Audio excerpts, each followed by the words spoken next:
Hello students, today we are going to study very interesting conceptual topic is chemical reaction. Topic is chemical reaction either exothermic or endothermic. Explain with the help of example. वो कहता है कि जो है chemical जो reaction है वो बताएं कि हमें पता है कि आइदर वो एक्सोथर्मिक हो सकता है या वो हो सकता है एंडोथर्मिक हो सकता है। ये दो ही हालतें हैं ना, या एक्सोथर्मिक होगा या एंडोथर्मिक रिएक्शन होगा।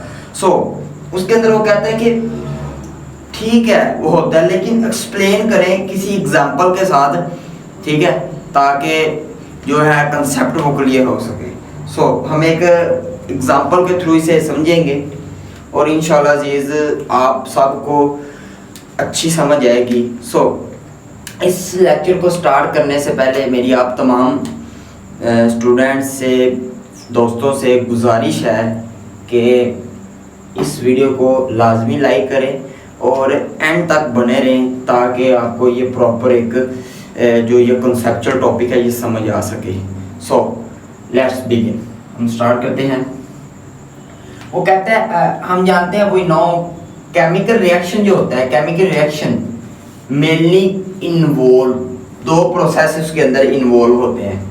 एक प्रोसेस वो होता है जिसके अंदर क्या होता है, बॉन्ड की फॉर्मेशन होती है, बॉन्ड की फॉर्मेशन होती है। और हमें पता है जब बॉन्ड की फॉर्मेशन होती है तो वो कौन सा होता है, बॉन्ड की ब्रेकिंग। जब बॉन्ड की ब्रेकिंग होती है तो वो कौन सा तो वो क्या करता है, वो एनर्जी अब्सॉर्ब करता है, तो एंडोथर्मिक रिएक्शन होगा। वो क्या होगा, एंडोथर्मिक रिएक्शन होगा। और दूसरा प्रोसेस है बॉन्ड फॉर्मेशन, ठीक है।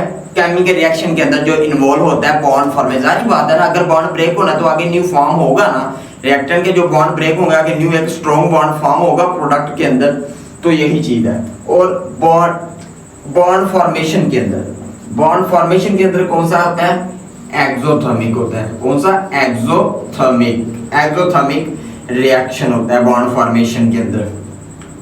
अब उन्होंने एक निहायती इजी और इस कंसेप्ट को इजीली समझने वाली एग्जांपल दी है, वाटर की एग्जांपल उन्होंने दी है।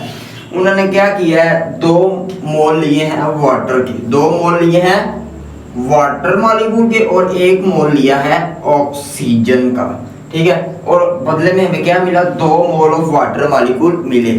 कि क्या हुआ, 2 मोल वाटर में क्या हमने लिया, 2 मोल हमने लिए हाइड्रोजन के, 1 मोल ऑक्सीजन का लिया। और हमें क्या, जब रिएक्शन हुआ तो 2 मोल ऑफ वाटर मॉलिक्यूल हमें मिले, 2 मोल ऑफ वाटर मॉलिक्यूल हमें मिले। अब हम देखेंगे कि किस तरह से ये दोनों हाइड्रोजन और ऑक्सीजन ये किस तरह से मिले, इन दोनों में किस तरह से ब्रेकेज हुई और आगे किस तरह से फॉर्मेशन होगी, वो सारा इस एक्सप्लेनेशन के अंदर हम इजीली से समझेंगे। स्टार्ट करते हैं। देखें, ये है 2 वाटर के मॉलिक्यूल हैं, 2 वाटर के मॉलिक्यूल, हाइड्रोजन के 2 हाइड्रोजन के मॉलिक्यूल हैं। ये जब इनके अंदर ये जब एनर्जी अब्सॉर्ब करते हैं, क्योंकि ये 2 वाटर के मॉलिक्यूल हैं, इनके अंदर 4 एटम है। कैसे, 2 to the 4 4 एटम्स हैं, ठीक है। इसके वाटर के हाइड्रोजन के अंदर कितने एटम है, 4 एटम ये बताए हुए हैं। आगे ब्रेक, जब ये एनर्जी अब्सॉर्ब करते हैं तो ये एटम्स के अंदर ब्रेक हो जाता है। ये मॉलिक्यूल की शक्ल में है, जो मॉलिक्यूल के दरमियान जो एटम होते हैं उनके दरमियान जो बॉन्ड होते हैं वो ब्रेक होके ये एटम्स की फॉर्म में हमारे पास आ गया। इसलिए हमने यहाँ पे 4 हाइड्रोजन एटम, उनके ये बॉन्ड ब्रेक हो गए और हमारे पास 4 हाइड्रोजन एटम आ गए। तो क्योंकि इस तरह से होता है ना, ये 1 मोल और ये 1 मोल, और जब एनर्जी उसने अब्सॉर्ब की तो ब्रेक हुए, तो अलग अलग क्या हुआ कि वो इसमें इधर लिख देता हूं, और वो 4 एटम्स के अंदर कन्वर्ट हो गए। अब देखें, ये देखिए ये थे 2 मोल, और ये 2 मोल जब ब्रेक हुए तो 4 एटम हाइड्रोजन के हमें एटम मिले। और कितनी एनर्जी उसने अब्सॉर्ब की, उसने एनर्जी अब्सॉर्ब की 870 किलो जूल, 870 किलो जूल उसने क्या की, एनर्जी को अब्सॉर्ब किया, ठीक है। मींस से कि ये एंडोथर्मिक रिएक्शन हुआ, ठीक है। आगे नेक्स्ट, जो 1 मोल था ऑक्सीजन का, जब वो ब्रेक उसने जब एनर्जी अब्जॉर्ब की तो वो दो एटम्स के अंदर कन्वर्ट हो गया और एनर्जी उसने कितनी अब्जॉर्ब की 498 किलो जूल पर मोल उसने एनर्जी को अब्जॉर्ब किया। अब वो कहता है कि जब ऑक्सीजन और हाइड्रोजन जब आपस में बॉन्ड बनाते हैं ना, क्योंकि बॉन्ड फॉर्मेशन के अंदर हमने क्या पढ़ा है कि एनर्जी रिलीज होती है, तो कितनी एनर्जी रिलीज हुई -484 किलो जूल पर मोल एनर्जी क्या हुई रिलीज हुई। क्यों माइनस हमने इसलिए लगाया क्योंकि ये रिएक्शन था एक्सोथर्मिक। अब ये देखिए ये 4 एटम्स से हाइड्रोजन के और ये 2 एटम से ऑक्सीजन के, 4 एटम और 2 एटम से ऑक्सीजन के, तो ये इस तरह से आपस में अरेंज हो गए। एक मोल ये अरेंज हो गया, एक मोल ये, फिर इनके दरमियान जब हाइड्रोजन बॉन्डिंग होती है, फिर इनके दरमियान आगे हाइड्रोजन बॉन्डिंग हो जाती है, तो ये एक स्ट्रॉन्ग आगे बॉन्ड। पहले एक और ये बात याद रखें, जो हाइड्रोजन के दरमियान जो बॉन्ड बना होता है ना, ये काफी वीक होता है। क्योंकि ये कोवलेंट बॉन्ड है, ये वीक क्यों होता है? क्योंकि ये होता है कोवलेंट बॉन्ड वीक होता है as compare to ionic bond वो होता है जब पॉजिटिव और नेगेटिव स्पीशीज जो होती है वो क्योंकि पॉजिटिव नेगेटिव अट्रैक्ट करती है तो बॉन्ड की फॉर्मेशन होती है और वो स्ट्रॉन्गर बॉन्ड होता है। क्योंकि अब ये एक पॉजिटिव स्पीशीज है, एक नेगेटिव स्पीशीज है, एक पॉजिटिव स्पीशीज है, जब वो मिलते हैं तो वो क्या करते हैं, बॉन्ड स्ट्रॉन्गर बॉन्ड बनता है। और हमें पता है क्योंकि जब एक एटम है, फर्ज करें एक एटम है, उसने ये था, इसने क्या किया, इसने जैसी ये एटम था, इसने ये अपनी ग्राउंड स्टेट में था, इसने जैसी एनर्जी को अब्जॉर्ब किया, ये एक्साइटेड स्टेट में चला गया। ठीक है, जब इनके अंदर बॉन्ड की फॉर्मेशन हुई तो क्योंकि एनर्जी अब क्योंकि ये स्टेबल इसने होना है, स्टेबलाइज होना है, तो वो ग्राउंड स्टेट में स्टेबलाइज है ना, तो वो क्या करेगा, वो ग्राउंड स्टेट में आ जाएगा और एनर्जी क्या आ जाएगी, ग्राउंड स्टेट में जब आएगा तो एक्स्ट्रा एनर्जी उसके पास है, जो एक्स्ट्रा एनर्जी है वो क्या कर देगा, वो उसे रिलीज कर देगा। ठीक है, इसी ये हमें समझ आ गई। अब ये देखें, ये था 870 किलो जूल।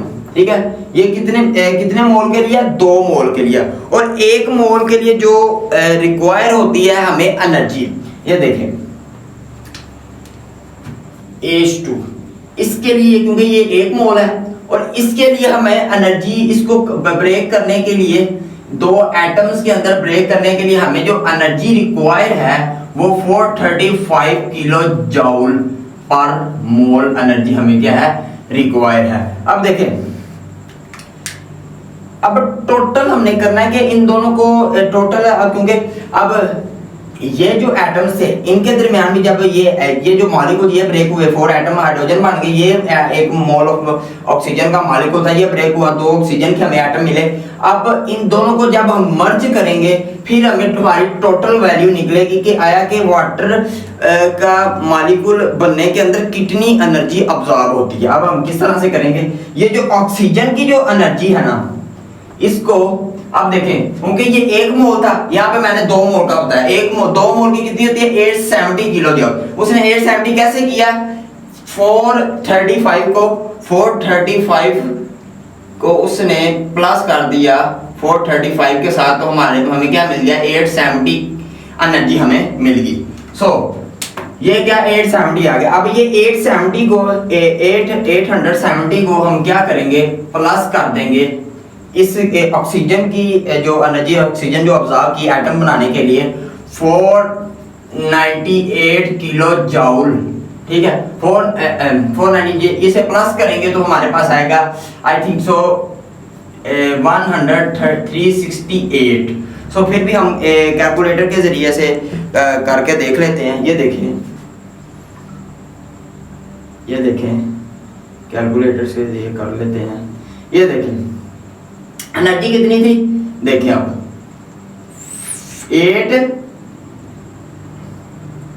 870 प्लस 498 कितनी आ गई, ये देख लें 1368 किलो जूल हमें क्या मिल गई, एनर्जी मिल गई, 1 किलो जूल हमें एनर्जी मिल गई।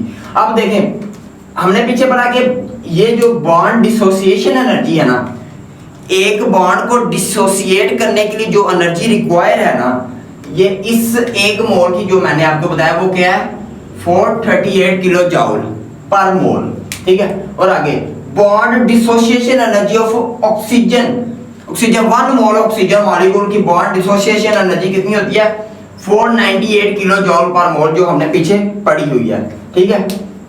अब ये देखें, वो कहते हैं कि bond formation energy of 1 mole of OH means उसे वो कह रहा है कि देखें, अब एक एग्जांपल के थ्रू समझते हैं। हमने पढ़ा है ना, जब ये बॉन्ड बना है, ठीक है, ये बॉन्ड बना है, ठीक है, ये इसने ब्रेक होना है ना, तो इसे क्या है एनर्जी रिक्वायर्ड है। तो ये क्या है बॉन्ड डिसोसिएशन एनर्जी है, कि किसी चीज को डिसोसिएट करने के लिए, तोड़ने के लिए जितनी एनर्जी रिक्वायर्ड, अब एनर्जी पड़ी, ये डिसोसिएट हो गया। अब इसकी बॉन्ड डिसोसिएशन एनर्जी क्या करेंगे कि कितनी एनर्जी दी ये इसने अब्सॉर्ब की, और ये यहाँ से डिसोसिएट हुआ, यहाँ से टूटा, ठीक है, तो वो इनकी बताई हुई। अब बॉन्ड फॉर्मेशन कहता है कि अब ये देखें, फर्ज कर ले, मैं ये उतारता हूं, ये देखें, अब यहाँ पे एक न्यू बॉन्ड आके बन गया है, ये देखें, अब यहाँ पे क्या बन गया न्यू बॉन्ड। तो ये कौन सी, अब न्यू बॉन्ड बनने के लिए उसने कितनी एनर्जी को रिलीज की है, मींस उसे कि वो कितना एक्सोथर्मिक था, क्योंकि जब न्यू बॉन्ड बना, मैंने कहा कि वो हायर स्टेट एक्साइटेड स्टेट पर होता है, तो वो ग्राउंड स्टेट में आता है, तो तभी स्टेबलाइज होता है ना, तो इसलिए जब स्टेबल होता है उसके बाद जो एक्स्ट्रा एनर्जी होती है वो उसे रिलीज कर देता है। तो बॉन्ड फॉर्मेशन में कितनी एनर्जी उसने रिलीज की ये बताता है, कितनी एनर्जी उसने रिलीज की, अब वो देख लेते हैं।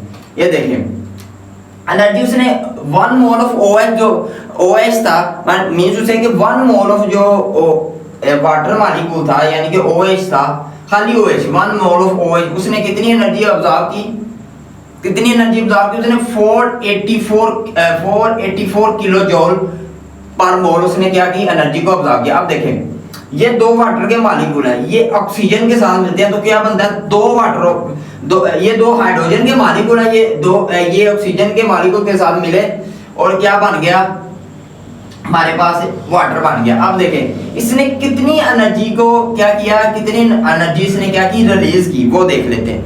अब देखें, हमने जस्ट क्या करना है, ये 484 एक मोल के लिए था, तो ये कितने हैं, 2 to the 4 ये और ये, ठीक है, क्योंकि ये 4 मोल के लिए हमने करना है, इसे 4 के साथ हम मल्टीप्लाई कर देंगे। ये देखें 484 मल्टीप्लाई 4, कितनी एनर्जी उसने रिलीज की 936, और एक मोल के लिए जो एनर्जी है ना, ये 1 OH मींस उसे कि एक OH मॉलिक्यूल, एक OH ने कितनी एनर्जी बता की 484 किलो जूल पर मोल। और अब ये देखें, अब एक मोल ऑफ जो वाटर होता है ना, एक mole of water 1 mole H2O, वो कितनी एनर्जी ऑब्जॉर्व करता है, इसे किस तरह से निकालेंगे। ये देखें, क्योंकि ये 1 मोल ऑफ वाटर मॉलिक्यूल, इसे क्या करेंगे 484 को हम क्या कर देंगे मल्टीप्लाई कर देंगे 2 के साथ, तो हमारे पास के 1 मोल ऑफ क्या निकलेगी, 1 मोल एनर्जी निकलेगी, मींस होते हैं कि 1 मोल ऑफ वाटर मॉलिक्यूल की एनर्जी निकलेगी, कितनी उसने क्या की, कितनी उसने रिलीज की, तो वो क्या थी, वो थी 968 किलो जूल पर मोल, ठीक है। अब ये देखें, अब हमने ओवरऑल जो एनर्जी है ना इवॉल्व इन द, हमें ये तो पता चल गया कि एनर्जी उसने अब्सॉर्ब कितनी की है बॉन्ड, ये बॉन्ड की ब्रेकेज के लिए 1368 किलो जूल एनर्जी उसने क्या की अब्सॉर्ब की। अब उसने रिलीज कितनी एनर्जी उससे ज्यादा नहीं रिलीज कर दी, इतनी उसने अब्सॉर्ब किया, उससे ज्यादा 1936 किलो जूल उसने एनर्जी को क्या किया रिलीज किया। अब हमें एक चीज प्रॉपर नहीं मिला कि कितनी एनर्जी उसने रिलीज किया, क्योंकि आधी तो इसने ये जो एनर्जी ली थी, किधर गई है, सॉरी, हाँ ये आधी जो उसने एनर्जी रिलीज की थी, ये देखिए 1368 किलो जूल जो उसने एनर्जी रिलीज की थी, अब्सॉर्ब की थी, उससे उतनी उसने अब्सॉर्ब करके उससे एक्स्ट्रा और उसने रिलीज किया। वो कैसे उसने रिलीज किया वो देखते हैं। ये देखें, जस्ट हमने करना क्या है कि जो है ना, इधर जगह नहीं है तो मैं नीचे लिख देता, हाँ ये है, हमें करना क्या है, जस्ट ये देखें, ये 1936 किलो जूल ये क्या है एनर्जी, ये कितनी एनर्जी जो एक्सोथर्मिक रिएक्शन है, एनर्जी जो इवॉल्व हुई है, ठीक है, उसे हम उसके प्लस ये माइनस में है क्योंकि एक्सोथर्मिक है, और प्लस में है प्लस 1368 किलो जॉल जो एनर्जी क्या हुई, अब्सॉर्ब हुई। उन दोनों का आपस में क्योंकि प्लस माइनस माइनस होता है ना, तो इसे माइनस करेंगे तो ये एनर्जी आ जाएगी माइनस 568 किलो जॉल। ये एनर्जी क्या हुई है, रिलीज, इतनी एनर्जी रिलीज हुई। बाकी तो वो पिछली जो प्रीवियस थी ना, पिछली मींस से के जो प्रीवियस 1368 जो किलो जूल वो प्रीवियस भी उसके साथ थी, ठीक है। और जो अटलांटिक जो मेन जो एनर्जी रिलीज हुई है वो ये है, और यही चेंज इन एंथैल्पी है। ये क्या है, चेंज इन एंथैल्पी है, del H minus 568 kilo joule. अब उसने यहाँ पे प्लस क्यों लिखा है, ये देखें ना, ये उसने ये रिएक्शन हुआ है एक, ये देखें 2 मोल ऑफ वाटर हाइड्रोजन और ऑक्सीजन का 1 मोल, ये 2 मोल ऑफ वाटर मॉलिक्यूल बन के उसने प्लस 568 किलो जॉल। इसके अंदर कुछ बच्चे कंफ्यूज हैं, वो उसने इसलिए लिखा है, उसने कहा कि जब रिएक्शन रिवर्स होगा वो इतनी एनर्जी अब्सॉर्ब करेगा, वाटर का मॉलिक्यूल इसके अंदर डिसोसिएट होगा तो इतनी एनर्जी को वो क्या करेगा, अब्सॉर्ब करेगा। अब यहाँ पे चेंज इन एंथैल्पी क्या, माइनस 568 किलो जॉल। अब इसके अंदर मैंने पर मोल क्यों नहीं लगाया, पर मोल मैं लगा सकता था ना, क्योंकि पर मोल लगा सकता, पर मैंने क्यों नहीं लगाया, इसलिए नहीं लगाया क्योंकि इसके अंदर हमें मोल का पता जाहिर चल रहा है कि इसके अंदर 2 मोल है, ठीक है। इसके अंदर पता चला, हमने जाहिर पता चला है कि इसके अंदर कितने मोल है, 2 मोल है। पर हमने यहाँ पे पर मोल क्यों लगाया, यहाँ पे पर मोल इसलिए लगाया कि हमें पता ही नहीं इसके साथ कितने मोल है, क्योंकि हमने बताना है इसके साथ लिखी कुछ नहीं हुआ, इसलिए हमने वहां पे क्या बता दिया, पर मोल।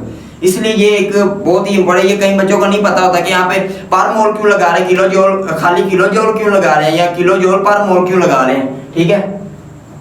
अब ये देखें, ये रिएक्शन हुआ, ये एंथैल्पी का चेंज इन एंथैल्पी है, एक एक्सपेरिमेंटल। अब हम चाहते हैं कि हम ये वाटर के, ये देखें ये वाटर के 2 मोल है, 2 मोल ऑफ वाटर है, तो ये कितनी एनर्जी को रिलीज कर रहा है, जब बॉन्ड ये 2 मोल वाटर मॉलिक्यूल की जब फॉर्मेशन होती है तो ये एनर्जी कितनी रिलीज करता है, ये करता है माइनस 568 किलो जॉल। ये इतनी एनर्जी को क्या करता है, रिलीज करता है। अब देखें, अब मैं चाहता हूं कि मैं ये जो है 1 मोल की निकालूं, 1 मोल ऑफ वाटर मॉलिक्यूल की क्या होगी, change in enthalpy. 1 molecule of water की कितनी चेंज इन एंथैल्पी होगी कि 1 मोल ऑफ वाटर मॉलिक्यूल की कितनी एंथैल्पी में चेंज आएगा। जस्ट हमने क्या करना है, 568 को डिवाइड कर देना 2 पर, तो समथिंग क्या आएगा, ये हम देख लेते हैं यहां से करके। 568 को हमने डिवाइड कर दिया किसके साथ, 2 के साथ, तो ये देखिए 284 ये कितनी एनर्जी, कितनी change in 1 mole of water molecule के अंदर कितना चेंज इन एंथैल्पी आया, माइनस 284 किलो जूल पर मोल। अब इसके अंदर मैंने पर मोल लगाया क्योंकि ये 1 मोल है, ठीक है। यहाँ पे तो बाजार ही हमने 2 लिखा हुआ है, हमें पता चल रहा है, ठीक है, यहाँ इसलिए हम पर मोल यहाँ पे इधर लगाते हैं। जो ये वैल्यू है, ये एक्सपेरिमेंटल ये जो कैलकुलेटेड वैल्यू है, ये एक्सपेरिमेंटल वैल्यू से रिलेट करती है, ये क्योंकि एक्सपेरिमेंटल वैल्यू होती है I think so calculated value है, ये calculated value experimental value 284 minus 3 kilo joule पर मोल, ठीक है, इतनी है। इसके अंदर इसका जो कंक्लूजन यही है कि जब बॉन्ड फॉर्मेशन होती है तो एनर्जी रिलीज होती है, जब बॉन्ड की ब्रेकेज होती है तो वो एनर्जी अब्सॉर्ब करता है। अब जिसकी बॉन्ड फॉर्मेशन की अगर एनर्जी रिलीज जो हो रही है वो ज्यादा है तो क्या होगा, वो रिएक्शन ओवरऑल क्या होगा, एंथैल्पी चेंज इन एंथैल्पी वो क्या होगा, ओवरऑल वो क्या होगा, वो नेगेटिव होगा, क्योंकि एक्सोथर्मिक रिएक्शन की जो वैल्यू है वो अगर ज्यादा आई और एंडोथर्मिक की कम आई तो ओवरऑल जो चेंज इन एंथैल्पी होएगा वो नेगेटिव होगा, वो एक्सोथर्मिक चेंज इन एंथैल्पी। अगर एंडोथर्मिक रिएक्शन की वैल्यू, क्योंकि ये देखें हमने यहाँ पे किया, ये देखें एंडोथर्मिक रिएक्शन की वैल्यू ज्यादा थी as compare to exothermic reaction की वैल्यू ज्यादा थी एज कंपेयर टू एंडोथर्मिक, तो ओवरऑल जो हमारा हमें कंक्लूजन मिला वो एक्सोथर्मिक में मिला, ठीक है। इसलिए क्योंकि जब जो चीज ज्यादा होगी वो कम चीज पर गालिब आ जाती है, तो यही यहाँ पे सीन है। तो हमने कंक्लूजन में जब बॉन्ड की फॉर्मेशन होती है तो वो एक्सोथर्मिक रिएक्शन होता है, ठीक है, जब बॉन्ड की फॉर्म जो और जब बॉन्ड की ब्रेकेज होती है तो वो एंडोथर्मिक रिएक्शन होता है। सो ये था एक फ्लो चार्ट, ये था ओवरव्यू जो हमने एंडोथर्मिक और एक्सोथर्मिक और पीछे प्रीवियस लेक्चर में एंडोथर्मिक और एक्सोथर्मिक पढ़ा था, उसकी जो मेन यहाँ पे फुल एक्सप्लेनेशन है यहाँ पे ही है। सो कोई स्टूडेंट भी जो स्क्रीनशॉट लेना चाहता है, so take the screenshot. Okay, मुझे उम्मीद है आप सबने स्क्रीनशॉट ले लिया होगा। सो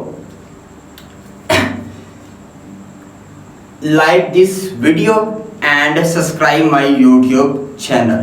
So best of luck students, इसकी तैयारी अच्छे तरीके से करें। ये बहुत ही एक कंसेप्चुअल टॉपिक था, ये समझना ये आप लाजमी इसकी प्रैक्टिस करें, क्योंकि बंदा जो है ना, कोई भी रजिस्टर आप अपने पास रखें कि जो चीज़ आपकी बुक पे लिखी हुई है, जो चीज़ ये मैंने लिखवाई है, ये आप एक बार रजिस्टर पे उतार दें। जब आप अपने रजिस्टर पे उतार देंगे तो फिर आपको एक बार समझ आ जाएगी और आपको याद करने में कोई मुश्किल नहीं होगी। सो बेस्ट ऑफ लक, अल्लाह हाफिज़।